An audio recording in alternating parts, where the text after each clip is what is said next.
जय माताजी मित्रों, मारी चेनल ममतानी रसोई में तमारुं स्वागत है। मित्रों, आज आपणे बनावीशुं कंकोड़ानुं शाक। तो कंकोड़ाने घणी जग्याए कंटोला पण कहेवामां आवे छे। तो आ शाक ચોમાસાની ઋતુમાં ફક્ત 2 મહિના માટે જ મળતું હોય છે અને તે વાડના વેલા ઉપર થતું હોય છે। તો આ શાક લાવીએ ત્યારે તેને મીઠાના પાણીમાં સારી રીતે ધોઈ લેવાનું, કારણ કે તેની ઉપર ઝેરી જીવજંતુઓ ફરેલા હોય છે વાડના ઉપર થવાના કારણે।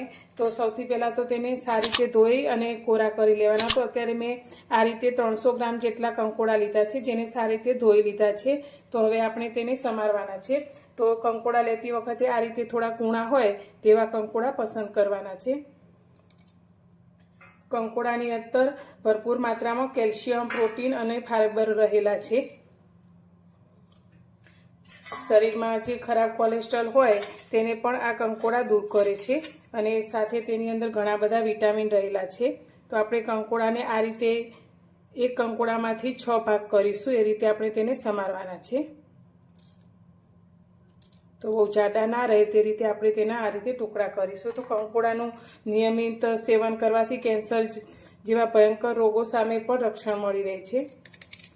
તો આ કંકોડામાં આ રીતે થોડાક બીજ પણ હોય છે। જો વધુ પડતા કડક બીજ હોય તો તેને તમે દૂર કરી શકો છો, પણ આ રીતે થોડા કૂણા બીજ હોય તો તેને રાખીને પણ શાક કરી શકાય છે। તો આજે આપણે જે રીતે જૂના સમયમાં જે રીતે શાક થતું હતું તે રીતે આપણે શાક બનાવીશું। તો કોઈ પણ જાતના ડુંગળી કે ટામેટા વગર આજે આપણે એકદમ તેના ભરપૂર ગુણો આપણને મળી રહે અને તેનો ઓરિજિનલ સ્વાદ પણ જળવાઈ રહે તે રીતે શાક બનાવવાનું છે। તો આ રીતે થોડા પાકી ગયેલા બીજ હોય તેને આપણે દૂર કરી લઈશું અને આ જ રીતે આપણે બધા જ કંકોડાને સમારી લઈશું। આ રીતે મેં બધા જ કંકોડાને સમારી લીધા છે। તો કંકોડામાં કારેલાની જેમ બિલકુલ કડવાશ હોતી નથી, એટલે મેં તેની ઉપરની આ છાલ સાથે જ બધા જ કંકોડાને આ રીતે સમારી લીધા છે। તો કંકોડા એ ડાયાબિટીસ જે લોકોને હોય તેમને ખૂબ જ સારો એવો ફાયદો કરે છે, જેને બ્લડ સુગર ઓછું કરવામાં મદદ કરે છે અને વિટામિન એ પણ ખૂબ જ સારા પ્રમાણમાં કંકોડામાં હોય છે, જેથી આંખોમાં પણ તે ખૂબ જ ફાયદાકારક છે। તો એક ગુણોનો ભંડાર એવા કંકોડાનો હવે આપણે શાક બનાવીએ। અત્યારે શાકનો વઘાર કરવા માટે આપણે એક કડાઈમાં 4 ચમચી જેટલું તેલ લીધું છે। તો તેલ આ શાકમાં થોડું વધારે હોય તો વધુ સારું લાગે છે, પણ તમે જે રીતે ખાતા હોય તે પ્રમાણે તેલ લઈ શકો છો। હવે તેલ આપણું થોડું ગરમ થઈ જાય એટલે તેની અંદર આપણે અડધી નાની ચમચી જેટલી રાઈ એડ કરીશું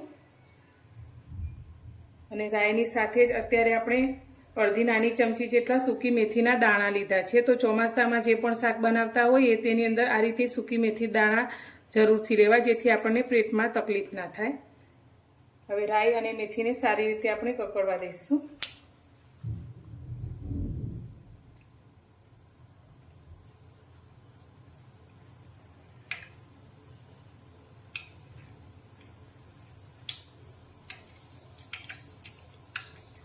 રાઈ અને મેથી આપણા થોડાક આ રીતે કકડવા લાગ્યા છે। તો તેની સાથે આપણે અડધી ચમચી જેટલું જીરું એડ કરીશું। ગેસની ફ્લેમ અત્યારે આપણે થોડી મીડિયમ રાખીશું। સાથે આપણે થોડી હિંગ લીધી છે તે અંદર લઈ લઈશું।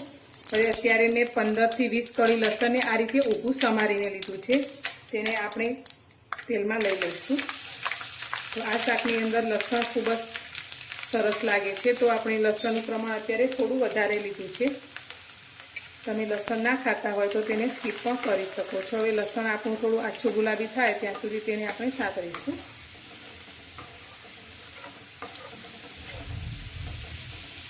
લસણ પણ આપણું સારી રીતે સંતળાઈ ગયું છે। હવે તેની અંદર આપણે અડધી ચમચી જેટલી હળદર એડ કરીશું। હવે આપણે જે કંકોડાને સમારીને રાખ્યા છે તેને અંદર લઈ લઈશું।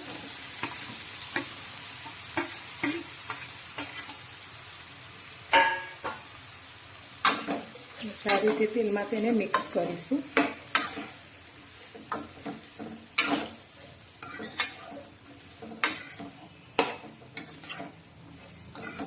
હવે આ કંકોડા આપણા સારી રીતે ચડી જાય, બિલકુલ પાણીનો ઉપયોગ કર્યા વગર, તેના માટે આપણે તેને ઉપરથી ઢાંકી દઈશું અને ગેસની ફ્લેમ અત્યારે આપણે મીડિયમ સ્લો રાખીશું અને ઢાંકી અને આ રીતે થાળી ઢાંકીશું અને તેની અંદર આપણે અડધા ગ્લાસ જેટલું પાણી રેડીશું, જેથી અંદરની વરાળ અંદર રહે અને આપણા કંકોડા સારી રીતે ચડી જાય। તો પહેલાંના સમયમાં જ્યારે રીતે શાક તેલમાં થતું ત્યારે આ રીતે ઢાંકી અને ચડાવવામાં આવતું, જેથી શાક સારી રીતે ચડતું।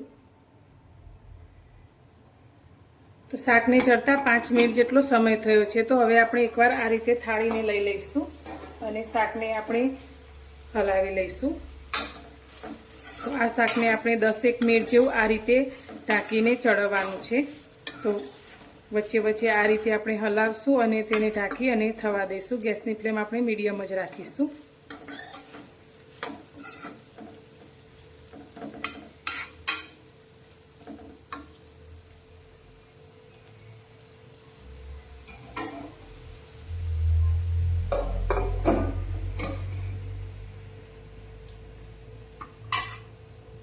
શાકને ચડતા લગભગ 10 થી 12 મિનિટ જેટલો સમય થયો છે. તો હવે આપણે શાકને જોઈએ. તો વચ્ચે વચ્ચે મેં 2 થી 3 વાર શાકને હલાવેલું.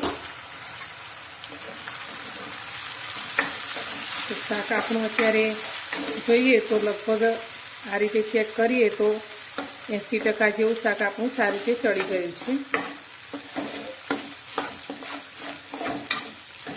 હવે શાકની અંદર આપણે થોડા મસાલા કરી લઈશું.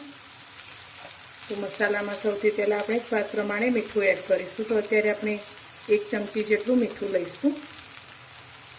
સાથે આપણે 1 ચમચી જેટલું લાલ મરચું લઈશું. તો તમે જે રીતે તીખું પસંદ કરતા હોય તે રીતે. તો ઉપર આપણે બીજું અડધી ચમચી જેટલું મરચું એડ કરીશું. સાથે આપણે 1 ચમચી જેટલું ધાણા જીરું લઈશું. હળદર આપણે પહેલાં પણ શાકમાં એડ કરી હતી. અત્યારે થોડી આપણે 1 ચમચીના ચોથા ભાગની હળદર અંદર લઈ લઈશું અને શાકને આપણે સારી રીતે મિક્સ કરીશું.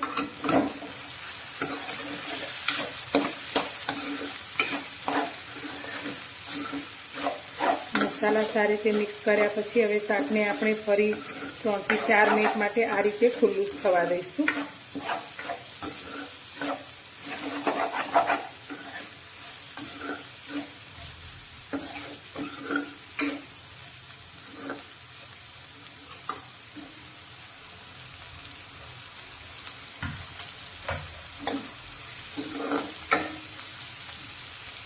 તો હવે આપણું કંકોડાનું શાક બનીને તૈયાર છે. તો ગેસની ફ્લેમ બંધ કરી દઈશું. તો અત્યારે આપણે ઘરના રહેલા સિમ્પલ મસાલાથી જ આ શાકને તૈયાર કર્યું છે. તો ગોળ, ખાંડ કે ટામેટા, ડુંગળી કશું જ એડ કર્યા વગર આપણે તેના ઓરિજિનલ સ્વાદ સાથે જ આ શાકને બનાવીને તૈયાર કર્યું છે. તો ગુણોનો ભંડાર એવા કંકોડાનું શાક આપણું બનીને તૈયાર છે. તો આ શાકને તમે રોટલી, ભાખરી કે બાજરીના રોટલા સાથે ખાઈ શકો છો.